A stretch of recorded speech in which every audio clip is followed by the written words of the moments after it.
अध्याय 1 सत्यनारायण व्रत का महत्व। बहुत समय पहले नारद जी बैकुंठ धाम में भगवान विष्णु के पास पहुँचे। उन्होंने देखा कि कलयुग में लोग दुख, दरिद्रता, रोग और पापों से पीड़ित होंगे। नारद जी ने विनम्र होकर पूछा, हे प्रभु, ऐसे समय में मनुष्य को कौन सा उपाय करना चाहिए जिससे वह अपने दुखों से छुटकारा पाए और जीवन में सुख शांति प्राप्त करे। भगवान विष्णु मुस्कुराए और बोले, हे नारद, कलयुग में लोगों के लिए सबसे सरल और कल्याणकारी उपाय सत्यनारायण व्रत है। इस व्रत को करने और इसकी कथा सुनने से मनुष्य के पाप नष्ट होते हैं, दरिद्रता दूर होती है और उसके घर में धन धान्य की वृद्धि होती है। जिसने भी श्रद्धा पूर्वक इस व्रत को किया, उसकी सभी मनोकामनाएं पूर्ण होंगी। फिर भगवान ने विस्तार से व्रत की विधि बताई। पूजा के दिन संध्या काल स्नान करके स्वच्छ वस्त्र पहनने चाहिए। भगवान विष्णु का रूप सत्यनारायण के रूप में स्थापित करना चाहिए। पंचामृत से स्नान कराकर फूल, तुलसी, फल और नैवेद्य अर्पित करना चाहिए। कथा सुननी और प्रसाद सभी को बांटना चाहिए।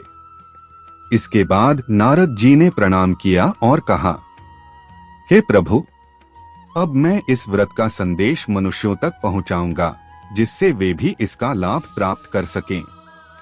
इस प्रकार पहले अध्याय में भगवान स्वयं इस व्रत का महत्व बताते हैं। यानी यह अध्याय आधार है, व्रत क्यों करना चाहिए और इसका क्या फल है। अब मैं तुम्हें सत्यनारायण व्रत कथा का दूसरा अध्याय सुनाता हूँ। अध्याय 2 गरीब ब्राह्मण की कथा। एक बार काशी नगरी में एक गरीब ब्राह्मण रहता था। वह बहुत धार्मिक और भक्ति करने वाला था, लेकिन इतनी गरीबी थी कि कई बार उसे भोजन भी नसीब नहीं होता था। वह रोज घर घर जाकर भीख मांगता, फिर भी पेट भरने लायक अनाज नहीं मिल पाता। लेकिन उसके मन में भगवान के प्रति अटूट श्रद्धा और विश्वास था। एक दिन भगवान सत्यनारायण साधु रूप में उस ब्राह्मण के सामने प्रकट हुए और बोले, हे ब्राह्मण, तुम्हारी यह दयनीय दशा देखकर मुझे दया आई है।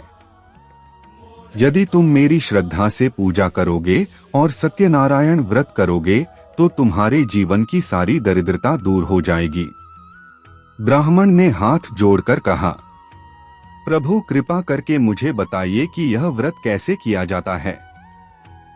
भगवान ने विधि समझाई। संध्या के समय पूजा स्थल को शुद्ध करो। पंचामृत, फूल, धूप, दीप और फल से पूजन करो।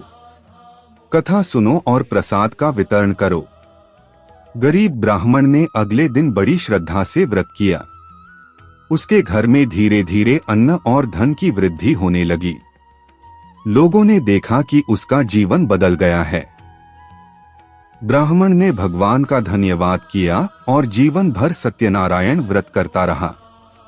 इस अध्याय का संदेश, जो भी भक्त सच्चे मन से व्रत करता है, भगवान उसकी दरिद्रता और दुख मिटा देते हैं। अब मैं तुम्हें सत्यनारायण व्रत कथा का तीसरा अध्याय सुनाता हूँ। अध्याय 3 व्यापारी की कथा। एक बार एक नगर में बहुत धनी व्यापारी रहता था।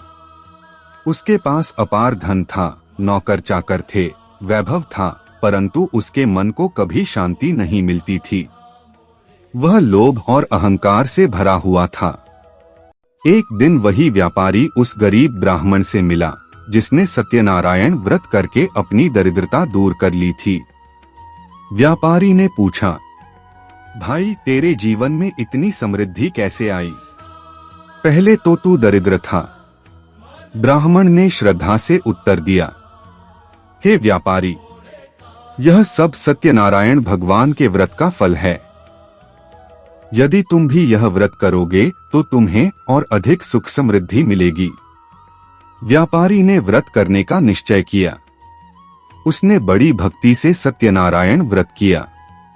पूजा की, कथा सुनी और प्रसाद बांटा। व्रत के प्रभाव से उसका धन और यश और अधिक बढ़ गया। लेकिन धीरे धीरे व्यापारी अहंकारी हो गया। एक बार व्रत करने के बाद उसने प्रसाद को तुच्छ समझकर फेंक दिया और कहा, यह तो साधारण मिठाई है, इसमें क्या विशेष है। भगवान उस पर रुष्ट हो गए। उसका सारा धन नष्ट हो गया, व्यापार घाटे में चला गया और परिवार भी दुखों से घिर गया। व्यापारी को अपनी भूल का एहसास हुआ। वह रोते हुए बोला, हे प्रभु, मैंने प्रसाद का अपमान किया, मुझे क्षमा कर दो। उसने दोबारा श्रद्धापूर्वक व्रत किया, कथा सुनी और प्रसाद का सम्मानपूर्वक वितरण किया। भगवान की कृपा से उसे पुनः धन, सुख और यश प्राप्त हुआ। इस अध्याय का संदेश: व्रत करने के साथ साथ भगवान के प्रसाद का सम्मान करना अनिवार्य है। जो प्रसाद को तुच्छ समझता है, उसका अहंकार उसे विनाश की ओर ले जाता है। क्या मैं अब तुम्हें अध्याय 4 राजकुमार और विवाह प्रसंग भी विस्तार से सुनाऊं? अब सुनो सत्यनारायण व्रत कथा का चौथा अध्याय। यह सबसे रोचक प्रसंग है। अध्याय 4 राजकुमार और विवाह प्रसंग। बहुत समय पहले एक नगर में एक धर्मात्मा राजा राज्य करता था। वह प्रजा का पालन तो अच्छे से करता था, लेकिन भगवान के व्रत पूजा के प्रति उसका मन अधिक नहीं झुकता था। एक दिन उसकी बेटी का भव्य विवाह तय हुआ। नगर में चारों ओर उत्सव का माहौल था। विवाह के लिए पंडितों ने कहा, महाराज, विवाह से पहले सत्यनारायण व्रत करना अत्यंत शुभ होता है। इससे विवाह मंगलमय और सफल होता है। लेकिन राजा ने हंसकर कहा, मेरे पास पहले ही सब वैभव है, मुझे किसी व्रत की आवश्यकता नहीं। विवाह का दिन आया। मंडप सजा, सभी लोग उपस्थित हुए। दूल्हा दुल्हन एक दूसरे के पास बैठे। जो ही विवाह की रस्में प्रारंभ हुई, अचानक दोनों वर और वधू मूर्छित होकर भूमि पर गिर पड़े। सारा नगर स्तब्ध रह गया। रोना धोना मच गया। राजा समझ गया कि यह सब भगवान के व्रत का अपमान करने का फल है। तुरंत राजा ने विनम्र होकर भगवान से प्रार्थना की, हे सत्यनारायण, मैंने अहंकार में आकर आपके व्रत का तिरस्कार किया, मुझे क्षमा कर दो। अब मैं श्रद्धापूर्वक आपका व्रत करूंगा। राजा ने वहीं विवाह मंडप में ही सत्यनारायण व्रत किया, कथा सुनी और प्रसाद का वितरण किया। जो ही प्रसाद सबको मिला, दूल्हा दुल्हन दोनों सचेत हो गए और विवाह सफलतापूर्वक संपन्न हुआ। उस दिन से राजा ने प्रण किया कि हर शुभ कार्य से पहले वह सत्यनारायण व्रत अवश्य करेगा। इस अध्याय का संदेश: अहंकार मनुष्य का सबसे बड़ा शत्रु है। भगवान के व्रत का सम्मान किए बिना कोई भी शुभ कार्य पूर्ण नहीं होता। श्रद्धा और नम्रता से किया गया व्रत जीवन को मंगलमय बना देता है। अब मैं तुम्हें सत्यनारायण व्रत कथा का छठा अध्याय सुनाता हूँ। अध्याय 6 व्यापारी की बेटी की कथा। एक समय एक धनी व्यापारी था। वह सत्यनारायण व्रत किया करता था और भगवान की भक्ति में लीन रहता था। उसकी एक सुंदर और गुणी बेटी थी। जब बेटी का विवाह तय हुआ, तब व्यापारी ने सोचा, विवाह के बाद मैं सत्यनारायण व्रत करूंगा। विवाह धूमधाम से संपन्न हो गया। लेकिन व्यापारी और उसका दामाद जल्दबाजी में यात्रा पर निकल पड़े और भगवान का व्रत करना भूल गए। वे समुद्र पार करके व्यापार करने लगे। पहले तो उनका व्यापार खूब सफल हुआ, परंतु अचानक समुद्र में तूफान आया। जहाज हिलने लगा और उसमें रखा सारा माल समुद्र में डूब गया। दामाद भी गंभीर रूप से बीमार पड़ गया। व्यापारी को तब अपनी भूल याद आई। उसने रोते हुए प्रार्थना की, हे सत्यनारायण, मैंने व्रत करना भूलकर बड़ा अपराध किया, कृपया मुझे क्षमा करें। अब मैं श्रद्धा से व्रत करूंगा। उसने वहीं तट पर व्रत का संकल्प किया। जो ही कथा सुनाई गई और प्रसाद सबको बांटा गया, समुद्र शांत हो गया। जहाज किनारे पर सुरक्षित पहुंच गया और दामाद की बीमारी भी दूर हो गई। व्यापारी ने प्रण किया कि जीवन भर वह हर शुभ कार्य से पहले सत्यनारायण व्रत अवश्य करेगा। इस अध्याय का संदेश: भगवान को भूलना सबसे बड़ा दोष है। जो मनुष्य जीवन के कार्यों में व्यस्त होकर व्रत करना भूल जाता है, वह संकटों में फंस जाता है। परंतु श्रद्धा से पुनः व्रत करने पर भगवान क्षमा कर देते हैं और संकटों से उबारते हैं। अब सुनो सत्यनारायण व्रत कथा का 7वां अध्याय। यह अध्याय राजा तुलाधार की कथा है। अध्याय 7 राजा तुलाधार की कथा। बहुत समय पहले एक नगर में तुलाधार नाम का राजा राज्य करता था। उसका राज्य समृद्ध था, प्रजा सुखी थी, परंतु स्वयं राजा में अत्यधिक अहंकार था। वह सोचता, मेरे पास सब कुछ है, धन, सेना, वैभव, मुझे भगवान या किसी व्रत की आवश्यकता नहीं। प्रजा बार बार उससे कहती, महाराज, सत्यनारायण व्रत करने से राज्य और भी सुखी रहेगा। परंतु राजा उनकी बात पर ध्यान नहीं देता था। धीरे धीरे उसके अहंकार के कारण राज्य में विपत्तियां आने लगीं। कभी अकाल पड़ा, कभी महामारी फैली, कभी शत्रु आक्रमण कर देते। प्रजा दुखी होने लगी। राजा चिंतित होकर विचार करने लगा, आखिर मेरे राज्य में यह सब क्यों हो रहा है? मैंने तो कभी किसी का अहित नहीं किया। तभी एक संत उसके दरबार में आए और बोले, राजन, तुम्हारे राज्य का यह पतन तुम्हारे अहंकार का फल है। यदि तुम श्रद्धा से सत्यनारायण व्रत करोगे तो सब संकट दूर हो जाएंगे। राजा तुलाधार को अपनी गलती का एहसास हुआ। उसने तुरंत व्रत का संकल्प लिया। महल में भव्य पूजा हुई, कथा सुनी गई और प्रसाद का वितरण हुआ।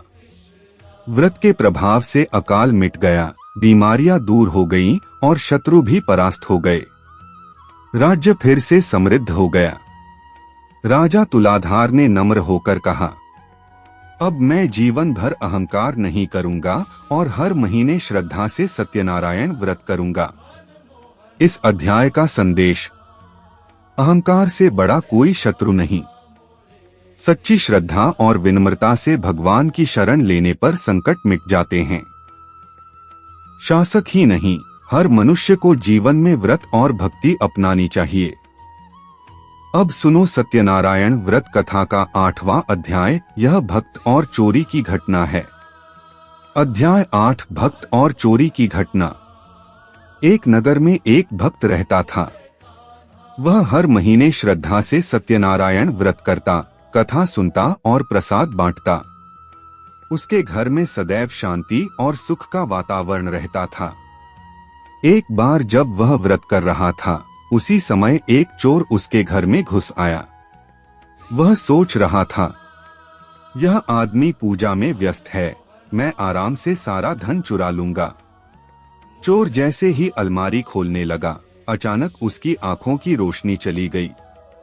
वह अंधा हो गया और घबराकर इधर उधर टटोलने लगा। उधर भक्त ने पूजा पूरी की, कथा सुनी और सबको प्रसाद बांटना शुरू किया। जब उसने चोर की आवाज सुनी तो पास गया और समझ गया कि यह चोरी करने आया था। भक्त ने गुस्सा नहीं किया। उसने प्रसाद उठाकर चोर को दिया और कहा, भाई, यह सत्यनारायण भगवान का प्रसाद है, इसे श्रद्धा से ग्रहण करो। चोर ने कांपते हुए प्रसाद खा लिया। जो ही प्रसाद उसके मुंह में गया, उसकी आंखें फिर से ठीक हो गईं और वह देखने लगा। चोर रोने लगा और बोला, आज तक मैं पाप करता रहा, परंतु भगवान के प्रसाद ने मुझे नया जीवन दिया। अब मैं चोरी छोड़ दूंगा और सच्चाई का मार्ग अपनाऊंगा। उस दिन से वह चोर भी भगवान का सच्चा भक्त बन गया और समाज की सेवा करने लगा। इस अध्याय का संदेश: भगवान का प्रसाद अति पवित्र और चमत्कारी है। जो इसे श्रद्धा से ग्रहण करता है, उसके दोष दूर हो जाते हैं। दया और क्षमा का भाव ही किसी को सुधार सकता है, न कि दंड। अब सुनो सत्यनारायण व्रत कथा का 9वां अध्याय। यह व्रत के प्रसार का प्रसंग है। अध्याय 9 सत्यनारायण व्रत का प्रसार। धीरे धीरे सत्यनारायण व्रत की महिमा नगर नगर गांव गांव फैलने लगी। जो भी व्यक्ति यह व्रत करता, उसके जीवन से रोग, शोक और दरिद्रता दूर हो जाते।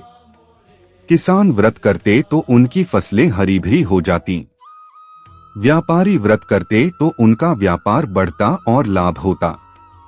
गृहस्थ व्रत करते तो उनके घर में सुख शांति और संतान सौभाग्य मिलता।